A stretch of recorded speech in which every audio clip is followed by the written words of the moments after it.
হরে কৃষ্ণ। জয় নিতাই, জয় গৌর। সকলে ভালো আছেন? অবশ্যই ভালো থাকবেন, সুস্থ থাকবেন, প্রত্যেকটা ভিডিও দেখতে থাকবেন। আর সন্ধে 6:30 থেকে রাত্রি 8:30 পর্যন্ত আমার ফোন খোলা। যারা দীক্ষা নিতে চান তারা অবশ্যই আমাকে ফোন করে নেবেন, আমি সব কিছু বলে দেব। আর একদিন ফোন অফ থাকলে কোনো ভয় পাবেন না, ফোন আমি আবার ঠিক খুলে দেব। বিশেষ কাজের জন্য আমাকে ফোনটা অফ করে রাখতে হয়। আজকের বিষয় হচ্ছে বাড়িতে আমরা কি কি ধরনের গাছ লাগাতে পারি, কি কি ধরনের গাছ আমরা লাগাবো না। আসুন আজকে আমি মায়েদের প্রশ্নের উত্তরগুলো দিচ্ছি। ভুল করেও যে বাড়িতে গাছগুলি লাগাবেন না, সেই গাছগুলির কথা এখন আমি বলবো। বাড়িতে আমাদের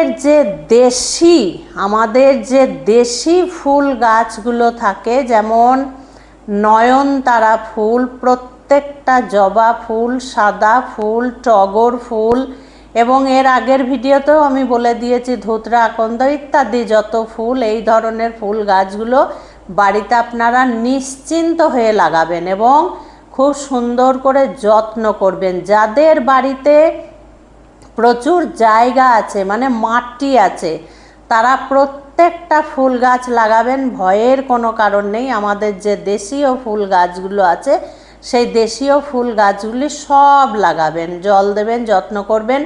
ফুল এত সুন্দর দেবে আপনারা গোবিন্দ সেবায় লাগাতে পারবেন। বোঝা গেল?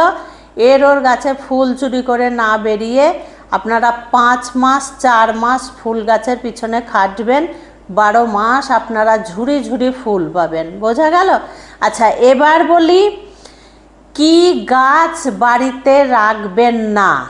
কারণ আজকাল বিদেশি জিনিসপত্রর সঙ্গে চলা আমাদের একটা ফ্যাশন হয়ে গেছে না, আমরা দেশের জিনিসগুলোকে পছন্দ করছি না, কিন্তু বিদেশি যে জিনিসপত্র সেইগুলো আমরা বাড়িতে নিয়ে আসছি এবং এনে আমরা নিজেরা তো দুর্ভোগে পড়ছি এবং আরও 5 জনাকে যুক্তি দিচ্ছি এই গাছগুলো লাগাও, দেখতে খুব সুন্দর ফুল দেয়, ফুলগুলোও দেখতে খুব সুন্দর, বাড়িটা খুব সুন্দর লাগে দেখতে, এই ইত্যাদি। কিন্তু আমি বলবো আমাদের দেশীয় যে গাছগুলি সেইগুলি লাগাবেন, বিদেশি গাছ লাগাবেন না, না জেনে না শুনে।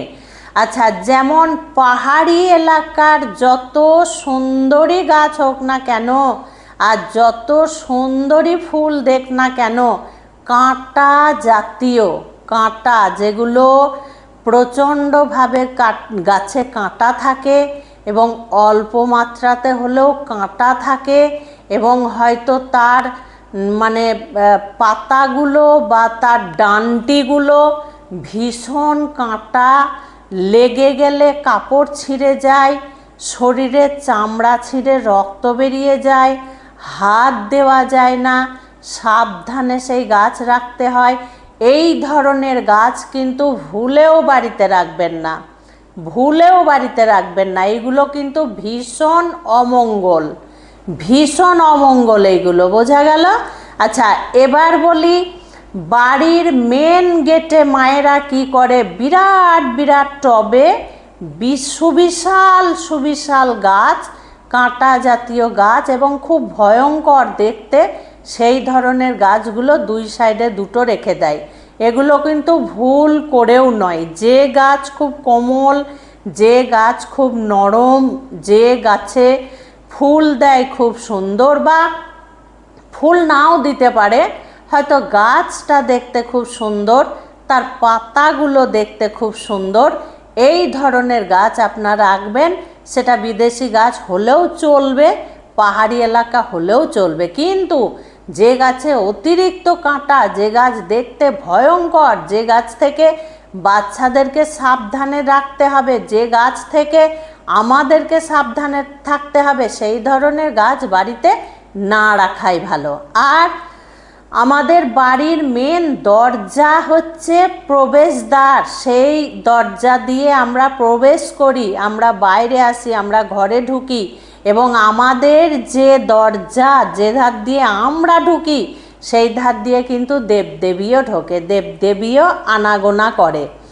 বাড়িতে যারা ভগবানকে ভালোবাসবে, যারা ভগবানের ভক্ত হয়ে উঠবে, যারাই ভগবানের প্রিয় পাত্র হয়ে উঠবে, তারা কিন্তু সব সময়ের জন্য ভগবানের কথা আগে চিন্তা করবে, যে আমি যেমন বাইরে যাই, বাইরের থেকে ঘরে আসি, ঠিক সেই রকম আমার ভগবানও বাইরে যাবে, ভগবানও বাইরে থেকে ঘরে ঢুকবে, মনের যে একটা ভাব। কিন্তু তখন যদি ওই বাইরে সামনে বিরাট রাক্ষসের মতো গাছ বসানো আছে, দুই সাইডে দুটো, লাগলে ছিঁড়ে যাবে, জামা কাপড় আটকে যাবে, তাহলে সেই ধার দিয়ে কি দেবদেবী ভগবান প্রবেশ করবে?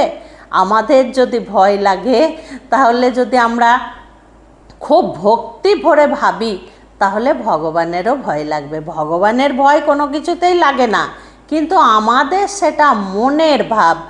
কখনো পাহাড়ি এলাকার ভীষণ কাঁটাযুক্ত গাছ, দেখতে ভয়ঙ্কর, এই ধরনের গাছ কিন্তু বাড়িতে আপনারা রাখবেন না।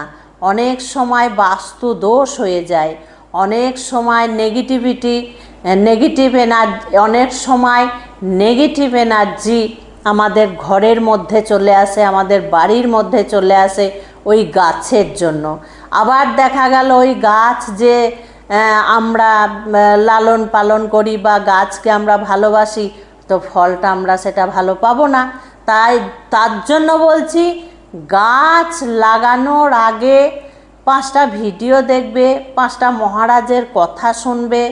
যদি তোমাদের সেই ধরনের কোনো শাস্ত্র থাকে বাড়িতে, পাঠ করবে, আগে জেনে শুনে নিয়ে তারপরে তোমরা গাছ লাগাবে। কারণ এখন পৃথিবীটা হাতের মুঠোয় হয়ে গেছে। তুমি নিজে অজানা থাকলেও যদি নেট ঘাঁটো, একটু যদি ভিডিও দেখো, তাহলে তোমাদের কাছেও অনেক কিছু জানাশোনা হয়ে যাবে।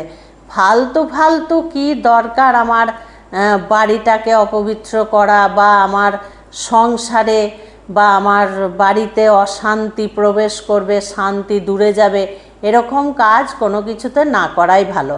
এবার অনেকে বিশ্বাস করবে না এগুলো, যে গাছের সঙ্গে বাড়ির কোনো সম্পর্ক নেই, এটা ভুল। যদি ঝাঁটার সঙ্গে সম্পর্ক থাকে, যদি বারুনের সঙ্গে সম্পর্ক থাকে, যদি পায়খানা বাথরুমের সঙ্গে সম্পর্ক থাকে, তাহলে অবশ্যই গাছপালার সঙ্গেও সম্পর্ক থাকবে। মানুষের সঙ্গে গাছপালার পার্থক্য কিন্তু কোনোভাবেই আলাদা নয়। বিজ্ঞান থেকে প্রমাণ হয়েছে যে গাছও কথা বলে, গাছও চলন গমন করে, এটা আমরাও বিজ্ঞানে পড়েছি। কাজেই এগুলো মিথ্যে হবার কোনো কারণ নেই। খুব ভালো থাকবেন, সুস্থ থাকবেন, প্রত্যেকটা ভিডিও দেখতে থাকবেন। আজকে আসছি। হরে কৃষ্ণ, জয় নিতাই, জয় গৌর।